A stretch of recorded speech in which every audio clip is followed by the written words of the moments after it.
दोस्तों, क्या आपको पता है कि शेर मां दुर्गा का वाहन कैसे बना?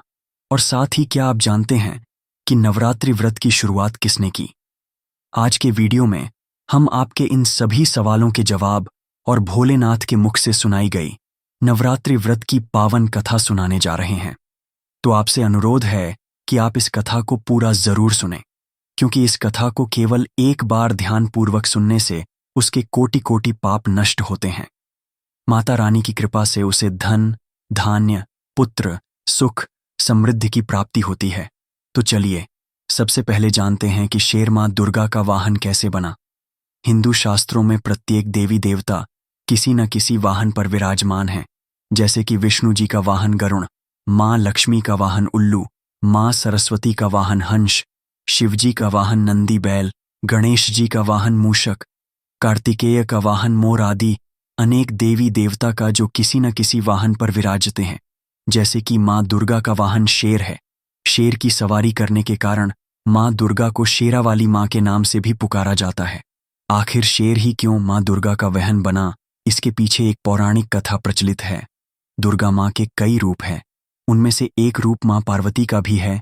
देवी पार्वती ने भगवान शिव को पति के रूप में पाने के लिए वर्षों तक कठोर तपस्या की थी। इस कठिन तपस्या में काफी समय तक लीन रहने से देवी पार्वती का रंग सांवला हो गया था। विवाह के पश्चात एक दिन भगवान शिव और देवी पार्वती कैलाश पर्वत पर बैठकर आपस में हंसी मजाक कर रहे थे।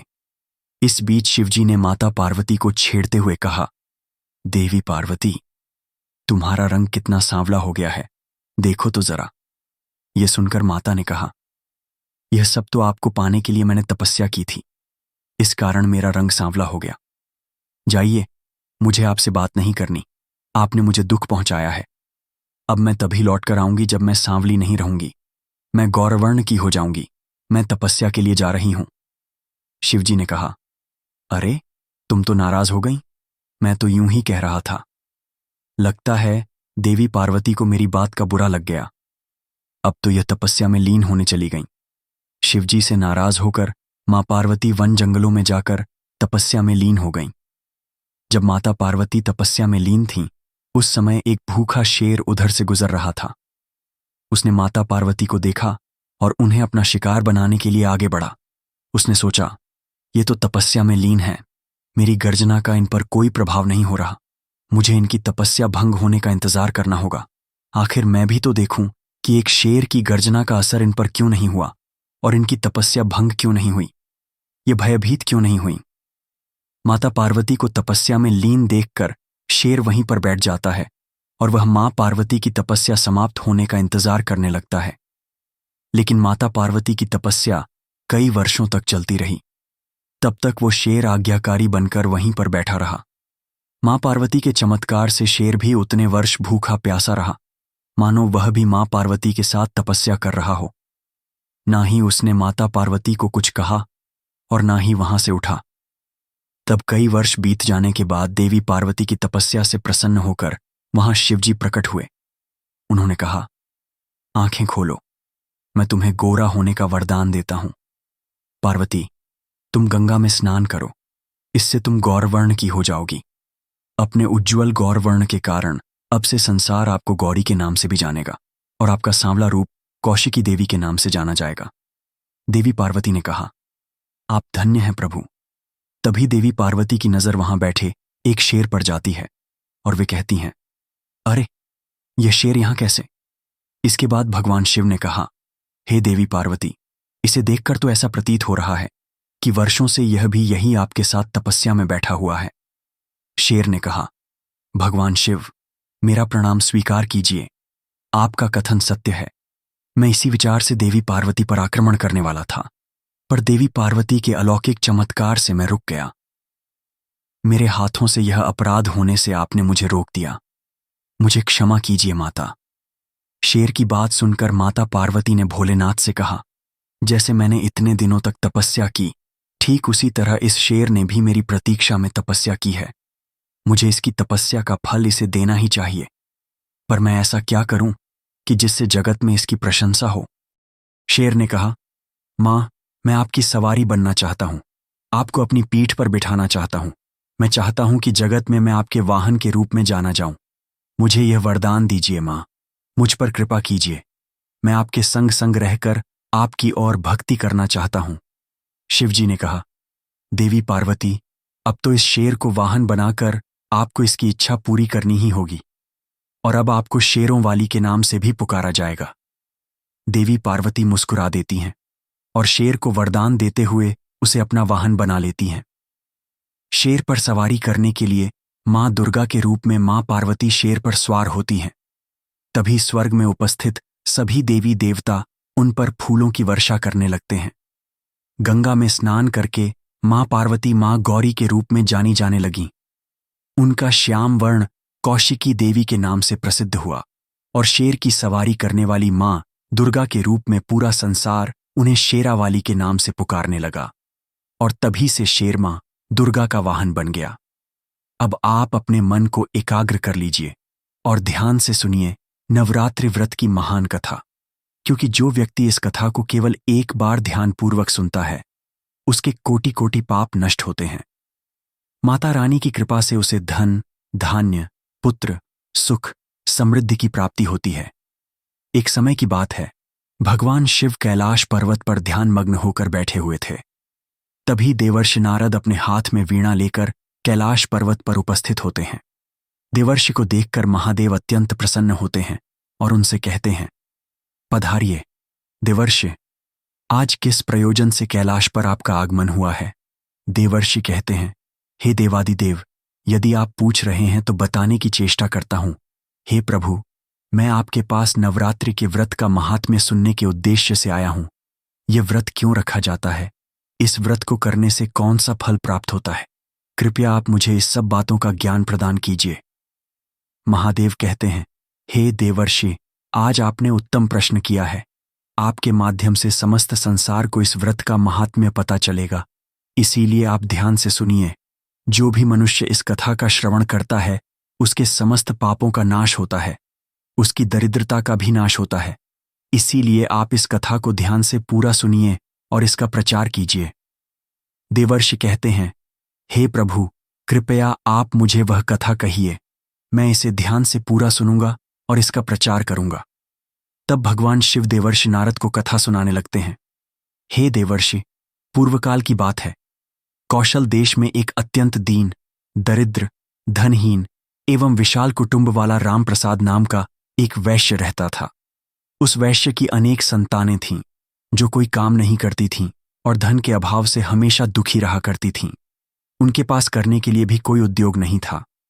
रात्रि में जो कुछ भी खाने को मिल जाता, वह वैश्य उसे अपनी संतानों को खिला देता था, और जो कुछ भी बच जाता उसी से अपना पेट भर लेता था। पूरा परिवार दिन भर भूखा रहता था और केवल रात्रि को ही कुछ थोड़ा सा अन्न खा लिया करता था। इस प्रकार से वह वैश्य स्वयं भूखा रहकर दूसरों का काम करके अपने परिवार का पालन पोषण कर रहा था। वह वैश्य स्वभाव से अत्यंत निर्मल और सज्जन था। वह धर्मपरायण, शांत, सदाचारी, सत्यवादी, क्रोध न करने वाला, धैर्यवान और अभिमान रहित था। वह प्रतिदिन देवताओं और पितरों का पूजन करता था, अपने द्वार पर आए हुए अतिथियों की पूजा किया करता था, और सभी को भोजन कराने के बाद जो कुछ भी बच जाता उसी से अपना गुजारा चला लिया करता था। कुछ समय बीतने के बाद एक विद्वान ब्राह्मण उस रामप्रसाद नाम के वैश्य के घर पर आया। रामप्रसाद ने ब्राह्मण को दान देकर उनका स्वागत सत्कार किया तथा उन्हें हाथ जोड़कर प्रणाम करके अत्यंत व्याकुल होकर उस ब्राह्मण से इस प्रकार से कहने लगा, हे ब्राह्मण देवता, यदि आप हमारे अतिथि धर्म से प्रसन्न हैं तो क्या हम आपसे कुछ पूछ सकते हैं? वह ब्राह्मण कहने लगा, हे महात्मा, आपकी चर्चा तो चारों तरफ है कि आप एक महान दानी हैं। आप अतिथियों का स्वागत प्रेम से करते हैं, इसी कारण से मैं आपके पास आया हूं। कृपया आप संकोच न करते हुए अपनी जो भी शंका हो पूछ लीजिए। तब वह वैश्य कहता है, हे ब्राह्मण देवता, कृपया करके आप मुझे बताइए कि मेरी दरिद्रता का नाश निश्चित रूप से कैसे हो सकता है। इस दरिद्रता के कारण मैं अपने परिवार का पालन पोषण नहीं कर पा रहा हूं। हे ब्राह्मण देवता, मुझे धन की अभिलाषा नहीं है, किंतु मैं आपसे कोई ऐसा उपाय पूछ रहा हूं जिससे मैं अपने कुटुंब का पालन पोषण करने के लिए समर्थ हो जाऊं। मेरे पुत्र पुत्रियां भूख से पीड़ित होकर भोजन के लिए बहुत रोते हैं और मेरे घर में इतना भी अन्न नहीं रहता कि मैं उन्हें मुट्ठी भर अन्न दे सकूं। उनका दुख मुझसे देखा नहीं जाता, इसीलिए मेरा हृदय शोकाग्नि में जल रहा है। धन के अभाव में मैं क्या करूं? मेरी पुत्री भी विवाह के योग्य हो गई है, किंतु उसका विवाह करने के लिए मेरे पास कुछ भी नहीं है। हे विप्र, इसी कारण से मैं चिंतित हूं। हे दयानिधान, आप तो विद्वान हैं, आप अवश्य ही मुझे कोई ऐसा तप, मंत्र, व्रत तथा उपाय बताइए जिससे मैं अपने परिवार का पालन पोषण करने में समर्थ हो जाऊं।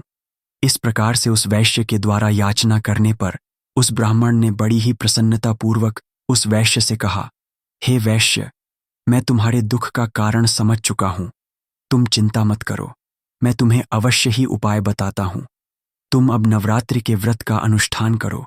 इसमें तुम भगवती की पूजा हवन करो, देवी के मंत्रों का उच्चारण करो। इससे तुम्हारे सभी कार्य सिद्ध हो जाएंगे, तुम्हारी दरिद्रता नष्ट हो जाएगी। हे वैश्य, नवरात्रि नामक इस पवित्र तथा सुखदायक व्रत से बढ़कर इस पृथ्वीलोक पर अन्य कोई व्रत नहीं है। यह व्रत सदा ज्ञान और मोक्ष देने वाला है, सुख तथा संतान की वृद्धि करने वाला है एवं शत्रुओं का पूर्ण रूप से विनाश करने वाला है। वनवास गमन के दौरान देवी सीता के वियोग में अत्यंत दुखी होकर श्री राम ने किष्किंधा पर्वत पर इस व्रत को किया था। इसी व्रत के प्रभाव से उन्होंने महासागर पर सेतु की रचना करके रावण और उसके पुत्रों का संहार किया था और माता सीता को प्राप्त किया था। महादेव कहते हैं, हे देवर्षि, इस प्रकार से ब्राह्मण ने नवरात्रि के व्रत का महत्व उस वैश्य को सुना दिया, जिसे सुनकर वह वैश्य बहुत प्रसन्न हुआ और उसने उस ब्राह्मण को अपना गुरु मान लिया और उनसे देवी के मंत्र की दीक्षा ली। तत्पश्चात उस वैश्य ने अत्यंत भक्तिपूर्वक नवरात्रि में उस मंत्र का जाप किया और अनेक विधि तथा उपायों से भगवती का पूजन किया। इस प्रकार से उस वैश्य ने 9 वर्षों तक नवरात्रि के व्रत का अनुष्ठान किया। फिर 9वें वर्ष के अंत में अष्टमी तिथि को अर्धरात्रि आने पर साक्षात महेश्वरी ने उस वैश्य को दर्शन दिए और कहा, हे पुत्र, मैं तुम्हारी भक्ति और पूजा से अत्यंत प्रसन्न हूं। तुम्हें जिस भी वर की कामना है संकोच छोड़कर मांग लो। तुम्हें जो चाहिए वह मैं तुम्हें प्रदान करूंगी। साक्षात मां दुर्गा को अपने सामने खड़ा हुआ देखकर उस वैश्य का अंग अंग कांपने लगा।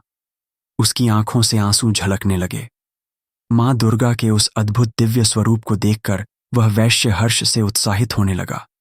फिर उस वैश्य ने माता को प्रणाम करके कहा, हे मां, मैं आपके दर्शन करके ही धन्य हो गया। माता, आपके दर्शन अत्यंत दुर्लभ हैं। आप तो सचमुच त्रिलोक सुंदरी, सर्वशक्तिमान, समस्त संसार की जननी हैं। मुझ जैसे साधारण भक्त को आपने दर्शन देकर बड़ा उपकार किया है। हे मां, अब मेरे मन में कोई कामना नहीं है। आपके दर्शन से ही मेरे सारे दुख मिट गए हैं। मां, केवल मुझ पर इतनी कृपा कीजिए कि मेरे पुत्र पुत्रियों को पर्याप्त भोजन प्राप्त हो, जिससे उन्हें नित्य भूखा न सोना पड़े। राम प्रसाद की विनम्रता और उसकी निराश्रित स्थिति देखकर मां दुर्गा ने मधुर मुस्कान के साथ कहा, हे पुत्र, मैं तुम्हारी सच्ची भक्ति और तुम्हारे तप से प्रसन्न हूं। तुम्हारी दरिद्रता का अब अंत होगा। तुम्हारा घर धन धान्य से भर जाएगा और तुम्हारे परिवार की सारी समस्याएं समाप्त हो जाएंगी। तुम्हारे बच्चों को भी अच्छा भविष्य मिलेगा और तुम्हारी पुत्री का विवाह भी जल्द ही होगा। तुम्हारी पीढ़ियां सुख और समृद्धि से पूर्ण होंगी। इतना कहकर देवी दुर्गा अंतर्धान हो गईं।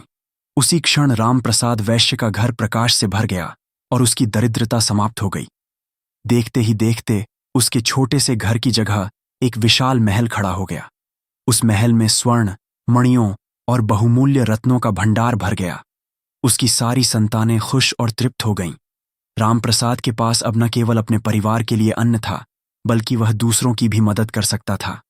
समय बीता और रामप्रसाद की पुत्री का विवाह धूमधाम से संपन्न हुआ। रामप्रसाद ने अपनी भक्ति और श्रद्धा को कभी नहीं छोड़ा और मां दुर्गा के प्रति आभार व्यक्त करता रहा। उसका जीवन अब आनंद और समृद्धि से भरपूर हो गया था। उसके परिवार ने भी मां दुर्गा के प्रति भक्ति और समर्पण को अपनाया और वे सभी मां के आशीर्वाद से सुखी जीवन व्यतीत करने लगे। मां दुर्गा समस्त राशियों से कहती हैं, हे भक्तगणों, जो भी मेरी इस कथा का श्रवण ध्यानपूर्वक करेगा उसके समस्त दुखों का नाश मैं स्वयं करूंगी। जो भी इस कथा का प्रचार करेगा उसके कोटि कोटि पापों का नाश होगा और उसे सुख समृद्धि की प्राप्ति होगी। दोस्तों, यदि आपने यहाँ तक वीडियो देख लिया है तो कमेंट में जय माँ दुर्गा जरूर लिखें। साथ ही वीडियो को लाइक और चैनल को सब्सक्राइब जरूर करें। हम मिलते हैं आपसे ऐसी ही दूसरी कहानी में। तब तक के लिए बाय बाय, टेक केयर, जय माता दी।